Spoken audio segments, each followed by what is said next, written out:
آپ دیکھیے کہ حضرت عبداللہ بن مبارک جو ہے یہ بہت ذہین تھے، یعنی اتنے ذہین تھے کہ ان کی ذہانت ان کو پھر برائی کی طرف لے کے چلی گئی۔ حالانکہ عبداللہ بن مبارک کے والدین بہت نیک لوگ تھے۔ ان کے والد کے بارے میں تو آتا ہے کہ وہ ایک باغ کی حفاظت پہ مامور تھے، یعنی ایک باغ میں کام کیا کرتے تھے۔ تو ایک دن باغ کا مالک اس باغ میں آیا اور کہا کہ جاؤ میٹھا پھل توڑ کے لے کر آؤ۔ تو جب انہوں نے کچھ پھل توڑ کر جو ہے مالک کے سامنے رکھ دیے، اب مالک نے جو ہے پھل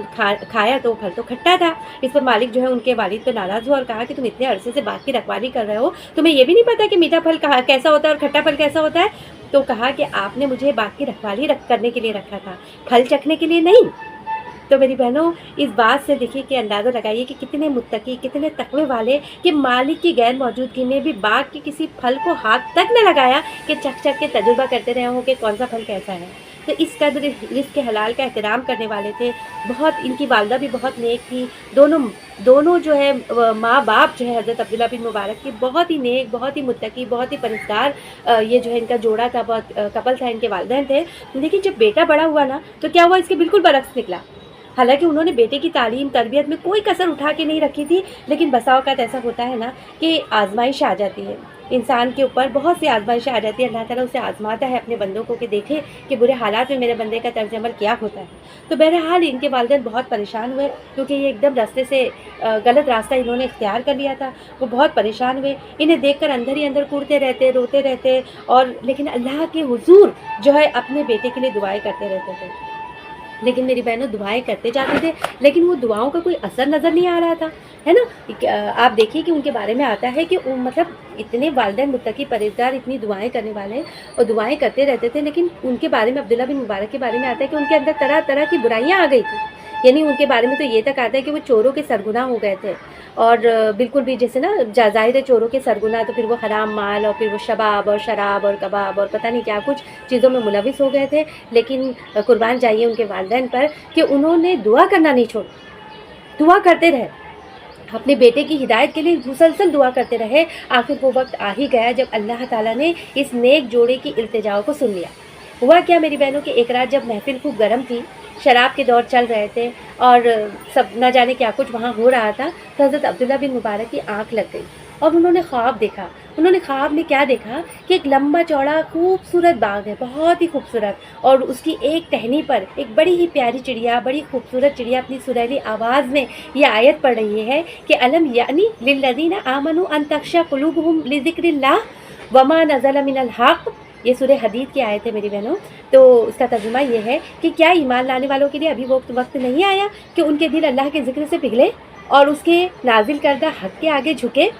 اب میری بہنوں دیکھیے کہ اس خواب نے حضرت عبداللہ بن مبارک یعنی یہ خواب جو ہے حضرت عبداللہ بن مبارک کی ہدایت کا ذریعہ بن گیا۔ حضرت عبداللہ بن مبارک جو ہے نیند میں سے بہت گھبرائے ہوئے اٹھے اور ان کی زبان پر یہ بول جاری تھے کہ خدایا وہ وقت آ گیا ہے، پیارے خدا وہ وقت آ گیا ہے۔ یہ آیت میں نا کہ ابھی وہ وقت ایمان لانے والوں کے لیے آیا نہیں، تو وہ کہ ان کے دل جو ہے اللہ کے ذکر سے پگھلے، تو وہ کہتے ہوئے اٹھے کہ خدایا وہ وقت آ گیا ہے، پیارے خدا وہ وقت آ گیا ہے۔ پھر اٹھے اور شراب کی بوتلیں پٹک دی، رنگین کپڑے پھاڑ دیے اور پھر غسل وغیرہ کر کے سچے دل سے توبہ کی۔ اب آپ کو پتا ہے کہ یہی عبداللہ بن مبارک ہے جو کہ علم اور عمل کے آسمان پر سورج بن کر چمکے اور ان کی روشنی نے ایک عالم کو منور کر دیا۔ میری بہنوں یہی عبداللہ بن مبارک ہے جو امام ابو حنیفہ رحمۃ اللہ علیہ کے استاذوں میں سے تھے۔ آپ کی نیکی، بزرگی، فضیلت کا اندازہ لگانے کے لیے ایک اجتماع کا حال بھی میں بیان کرتی چلوں کہ آپ کے زمانے میں وہ اجتماع منعقد ہوا، لوگ جمع ہوئے اور اس وقت کے بڑے بڑے علماء یہ فیصلہ کرنے کے لیے جمع ہوئے تھے۔ اس اجتماع کا مقصد یہ تھا کہ ہم یہ دیکھیں، چوز کریں کہ اس زمانے کا سب سے بڑا عالم، سب سے بڑا بزرگ کون ہے، تاکہ ہم اسے اپنا سردار بنائیں، تاکہ ہم انہیں اپنا لیڈر بنا لیں۔ تو آخر کار میری بہنوں فیصلہ کس کے حق میں ہوا؟ فیصلہ یہ ہوا کہ قرآن و حدیث کے علم، فقہ، عبادت، راتوں کو جاگنا، بیکار باتوں سے بچنا، لوگوں سے اچھا سلوک کرنا، انصاف پر قائم رہنا، حج کرنا اور اللہ کی راہ میں جہاد کرنا، ان ساری خوبیوں میں حضرت عبداللہ سے بڑھ کر کوئی نہیں ہے نا۔ یعنی حضرت عبداللہ بن مبارک سب سے بڑھ کر ہے، چنانچہ سب نے مل کر انہیں اپنا سردار بنا لیا اور انہیں اپنے لیے ہر بھلائی میں نمونہ قرار دیا۔ یعنی آپ دیکھیے کہ جو ہے نا حضرت عبداللہ کی زندگی کیا حال ہو گیا تھا ان کا، کتنے راستے سے بھٹک گئے تھے، کتنے بے راہ روی کا شکار ہو گئے تھے، لیکن دعائیں، اللہ ان کے والدین نے ان کے حق میں جو ہے کتنی پیاری دعائیں کی، ان کے لیے ہدایت مانگی، روئے گڑ گڑائے، اللہ کے آگے بھیک مانگی، اور اللہ تعالیٰ نے دیکھیے کس لیول سے جو ہے ان کی دعاؤں کو قبول کیا کہ ان کو جو ہے اماموں کا امام بنا دیا. اور حضرت عبداللہ بن مبارک کی زندگی ان والدین کے لیے بہت ہی باعث سکون ہونی چاہیے میری بہنوں، جو بچوں کی اصلاح کی کوشش کرتے ہیں اور پھر دیکھتے ہیں کہ جب بچوں پہ اثر ہی نہیں ہوتا تو وہ غم کا شکار ہو جاتے ہیں، مایوس ہو جاتے ہیں، ان کے حق میں بد دعائیں کرنے لگتے ہیں. تو یہ ساری چیزیں جو ہے یہ سبق ہے عبداللہ بن مبارک کے والدین کی طرح ہمیں ہماری کوشش کرنا چاہیے، ہمیں ہماری طلب ہو، کوشش ہو، دعائیں ہو، التجائیں ہوں، وہ جاری رکھیں. اور پریشان خوش کن حالت میں بھی کتنے بھی بچے بے راہ روی کا شکار ہو جائے تو یہ یاد رکھیے کہ کتنی بھی پریشانی میں، کتنی بھی مشکل میں، کتنی بھی آزمائش کے وقت میں پریشان ہو کر بد دعائیں اپنے بچوں کے لیے کبھی نہیں کریں. اللہ سے اچھی امید رکھیں اور اللہ کے آگے اپنے دامن کو اپنے بولتے نا اپنی جھولی کو پھیلا دے اس دعا کے ساتھ کہ اللہ تعالیٰ ہمارے دامن کو بھر دے. وَجَعَلْنَا اللَّيْلَ وَالنَّهَارَ آیتین، اور ہم نے بنایا رات کو اور دن کو آیتین، دو نشانیاں. فَمَحَوْنَا آیَتَ اللَّيْلِ، محو کرنا، اردو میں بھی ہم کہتے ہیں نا محو کر دینا، یعنی کم کر دینا، مٹ جانا، یعنی کم کر دیا آیت اللیل، رات کی نشانی کو کم کر دیا، یعنی روشنی میں. آپ دیکھیے اس سے مراد پھر کیا ہے؟ چاند ہے نا، چاند کی جو روشنی ہے وہ سورج کے مقابلے میں کیسی ہوتی ہے؟ کم ہوتی ہے نا. اور وہ جعلنا آیت النہاری، اور ہم نے بنایا آیت النہاری، دن کی نشانی کو. دن کی نشانی کون سی؟ اس سے مراد کیا ہے؟ سورج کو بنایا. کس طرح بنایا؟ مبصرتن، اس کو روشن کر دیا لتبتغوا، تاکہ تم تلاش کرو، فضلاً مطلب روزی روٹی، تم اللہ کا فضل تلاش کرو، تم کام کرو، تم دنیاوی کام نپٹاؤ دن کی روشنی میں. یعنی اللہ تعالیٰ نے سورج کو اتنا روشن، اتنا چمکدار بنایا کہ وہ خود بھی روشن ہے، اور اس کی چمک کی وجہ سے، اس کی روشنی کی وجہ سے پورا ماحول روشن ہو جاتا ہے، اور ہر چیز انسان پوری طرح سے کھلے طریقے سے اسے سامنے نظر آنے لگتی ہے. اور پھر اللہ تعالیٰ نے انسان کو کہہ رہے ہیں یہ اللہ تعالیٰ نے اس لیے کیا تاکہ تم اپنے رب کا فضل تلاش کر سکو، وَلِتَعْلَمُوا، اور تاکہ تم جان سکو، عدد السنین، یعنی سالوں کی گنتی، والحساب، اور حساب، یعنی سالوں کی گنتی کے سال میں 365 دن ہوتے ہیں، اور پھر 12 مہینے ہوتے ہیں، اور پھر ایک دن میں 24 گھنٹے ہوتے ہیں. پورا حساب کتاب رکھو. وَكُلَّ شَيْءٍ فَصَّلْنَاهُ تَفْصِيلًا، اور ہر چیز کو فصلناہ ہم نے جو ہے بیان کر دیا. فصلنا کا مطلب ہوتا ہے کھول کے بیان کرنا، ہے نا. فصلنا ہم نے بیان کر دیا، تفصیل کے ساتھ ہر چیز ہم نے بڑی ڈیٹیل میں، بڑی تفصیل کے اندر تمہیں بتا دی. تو یہاں پر میری بہنوں دیکھیں کہ اللہ تعالیٰ کا کتنا بڑا احسان ہے ہمارے اوپر کہ اللہ تعالیٰ نے رات میں روشنی کم ہوتی ہے نا، چاند کی وجہ سے اندھیرا ہوتا ہے زیادہ، روشنی کے مقابلے میں اندھیرا کی کثرت زیادہ ہوتی ہے. اور اللہ تعالیٰ کا کتنا بڑا احسان ہے ہمارے اوپر کہ اس اندھیرے میں سب ایک ساتھ جو ہے نا، اللہ تعالیٰ نے وہ رات کا اندھیرا بنایا تاکہ تم جو ہے اس میں سکون حاصل کرو، تم سو جاؤ. اگر رات کو اندھیرا نہیں ہوتا، اگر 24 گھنٹے روشنی ہوتی اور سونے کا کوئی وقت مقرر نہیں ہوتا تو کیا ہوتا؟ کوئی دن میں جس کا جب مرضی آتی تب سوتا، اور پھر جو سونے والا رہتا تو جاگنے والوں کی وجہ سے ڈسٹرب ہوتے رہتا. تو اللہ تعالیٰ نے دیکھی کتنا بڑا احسان کیا تمام مخلوقات پر کہ رات کو اندھیرا چھا جاتا ہے اور سارے لوگ سو جاتے ہیں، ہے نا، چاہے وہ انسان ہو، پرندے ہو، جانور ہو، بالکل بھی سناٹا چھا جاتا ہے اور ایک سکون کی کیفیت ہو جاتی ہے کہ انسان پوری طرح سکون سے اپنی نیند مکمل کر لے اور پھر دوسرے دن کے لیے اپنے آپ کو چارج کر دے. جبکہ اسے دن میں کیا کرنا ہے؟ لِتَبْتَغُوا فَضْلًا مِّن رَبِّكُمْ، تاکہ اسے تلاش کر سکے، وہ اپنے رب کا فضل تلاش کر سکے، روزی روٹی کے لیے دوڑ دھوپ کر سکے، اپنے دنیاوی کام نپٹا سکے، بھاگ سکے، دوڑ سکے، اپنے سارے کام وہ کر سکے. اور اللہ تعالیٰ کہہ رہے ہیں کہ یہ جو نشانی ہم نے چاند اور سورج بنائی ہے، اس کو دیکھ کر جو ہے تم حساب لگاتے ہو، یہ سورج کو دیکھ کر اور چاند کو دیکھ کر، تو یہ اس سے کیا بنتا ہے؟ پھر سورج سے ہمارا شمسی کیلنڈر بنتا ہے اور چاند سے قمری کیلنڈر بنتا ہے نا. آپ دیکھیے کہ کس طرح حساب کتاب کرتے ہیں ہم. ابھی آپ دیکھیے کہ اگر رات اور دن نہ ہوتے تو ہم حساب کیسے کر سکتے تھے، ہے نا. خاص طور پہ دینی معاملات کو دیکھیے کہ قمری کیلنڈر کو سامنے رکھنا، اس کو یاد رکھنا کتنا ضروری ہوتا ہے، کیونکہ قمری کیلنڈر کے حساب سے ہی جب چاند دکھتا ہے تو ہمارے روزے شروع ہوتے ہیں، ہمارا رمضان شروع ہوتا ہے. چاند دیکھ کر ہی ہم جو ہے افطار کرتے ہیں، مطلب روزے مکمل کرتے ہیں اور عید مناتے ہیں. پھر آپ دیکھیے کہ ذی الحجہ کا چاند دیکھ کے ہی حج کے مہینے شروع ہو جاتے ہیں، حج کا مہینہ شروع ہو جاتا ہے اور پھر اسی کے حساب سے عرفہ کے دن کا پتہ چلتا ہے ہم کو. اسی طرح سے ہر مہینے کی 13، 14 اور 15 تاریخ کو ہم ایام 20 کے روزے رکھ سکتے ہیں، ہے نا. ایام 20 کسے کہتے ہیں؟ روشن راتیں، جیسے نا ایام یعنی روشن دن.